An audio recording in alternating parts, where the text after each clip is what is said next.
Olá, meu amigo, minha amiga, seja muito bem-vindo a mais um vídeo aqui do nosso canal.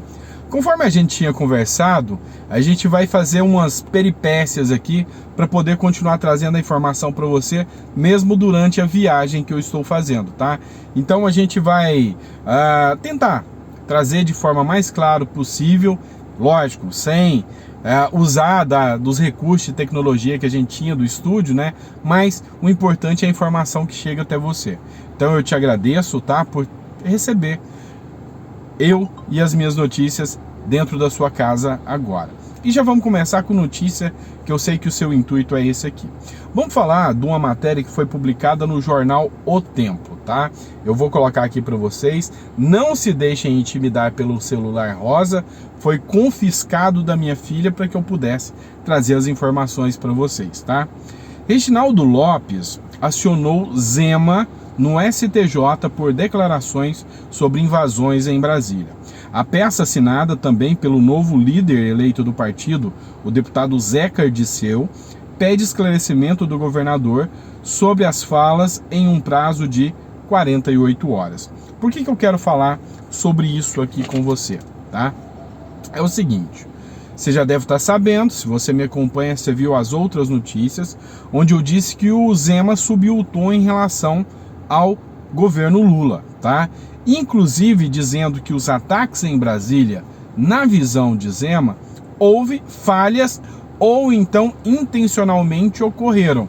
Isso para beneficiar Lula, que sem sombra de dúvidas foi o maior beneficiado politicamente por todos os atos que aconteceram. Então o Zema já vem fazendo uma oposição ferrenha, lógico, com olhos em 2026, para realmente fazer uma composição séria de uma oposição ao governo petista.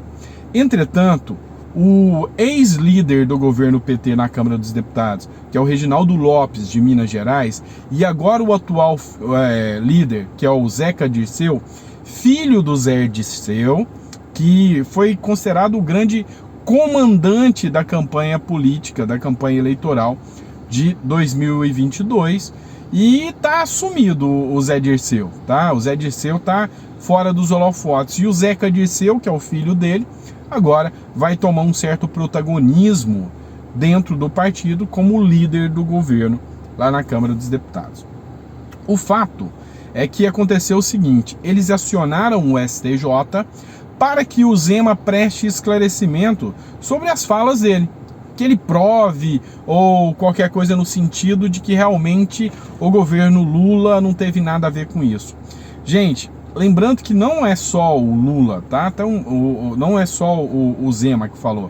Tem uma série de invertidas, tá? Uma série de situações que vem trazendo acusações ao Lula e ao Dino. Por exemplo, do próprio Marcos Duval, tá? Que falou que tem uma série de documentos que prova que o governo Lula foi negligente, tá? Então isso é fala do senador Marcos Duval.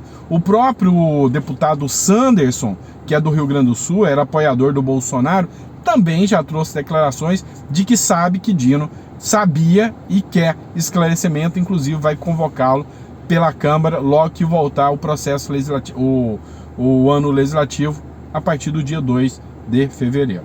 Agora eu vou trazer uma outra matéria aqui bem importante para vocês também, tá? Essa matéria aqui é do jornal A Trombeta e é essa aqui, ó.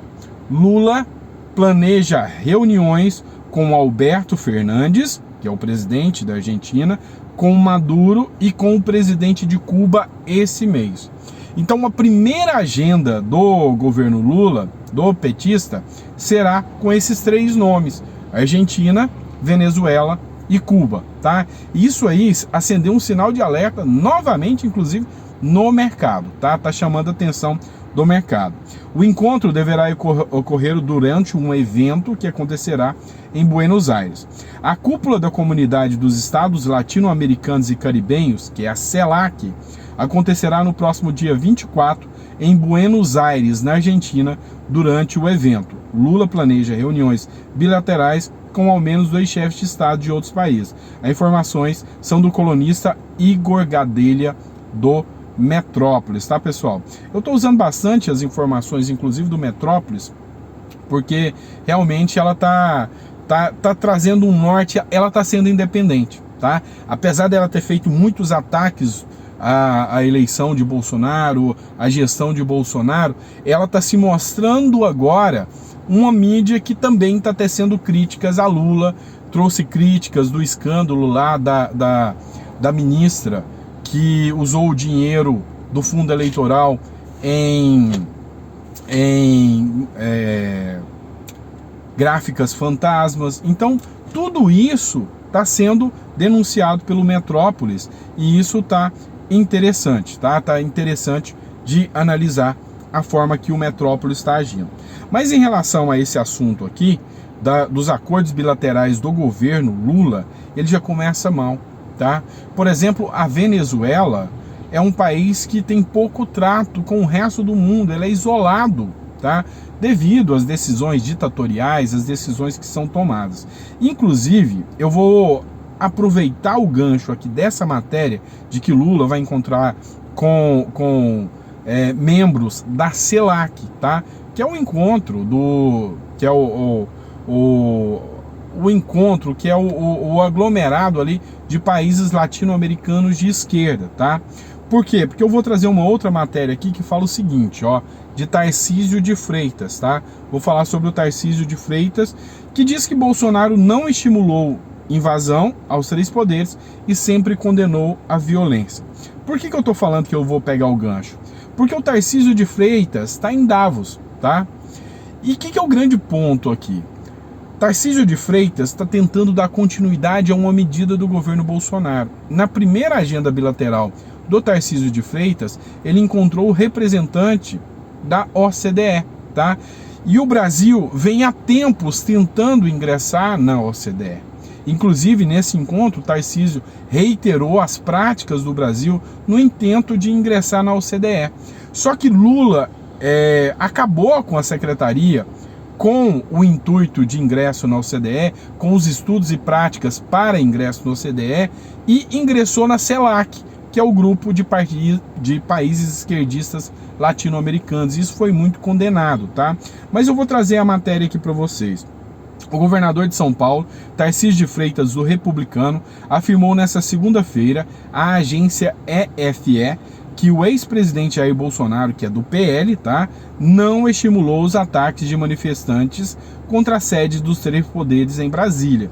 Tarcísio, que está em Davos, na Suíça, para participar do Fórum Econômico Mundial, destacou que Bolsonaro condenou imediatamente os ataques ao Palácio do Planalto e às sedes do Congresso Nacional do Supremo Tribunal Federal, cometidos no último dia 8 por milhares de manifestantes, tá? Bolsonaro nunca estimulou esse tipo de comportamento, ele sempre condenou a violência, sempre condenou os atos antidemocráticos e a depredação da propriedade pública ou privada. De forma alguma, isso pode ser atribuído a ele. Tarcísio se mostrou aqui um fiel escudeiro ainda, tá, de Bolsonaro, tendo em vista o trabalho, a gratidão que Tarcísio tem por hoje ser o governador daqui do estado de São Paulo, graças a Bolsonaro. E Tarcísio sempre lustro, porque hoje a gente vê duas frentes. Uma frente que quer jogar a pecha em cima do Bolsonaro de toda forma pelos atos que ocorreram em Brasília no dia 8. Entretanto, nomes fortes, tá? Não da política, mas nomes públicos fortes, como por exemplo, o próprio Marco Aurélio de Mello, que é ex-ministro do STF, já falou que a culpa é do próprio STF, que o Bolsonaro não tem culpa nenhuma. Haja vista que Bolsonaro estava nos Estados Unidos sem qualquer comunicação com qualquer dos integrantes do ato que aconteceu. Então Marco Aurélio fala que a indignação da população é o resultado do que aconteceu em Brasília, tá? Então essas foram as informações. Eu peço desculpa pelo formato, eu peço desculpa por a gente estar fazendo de uma forma que não convencional, mas assim, o importante é que a mensagem chegue até você. Te agradeço por tudo, tá?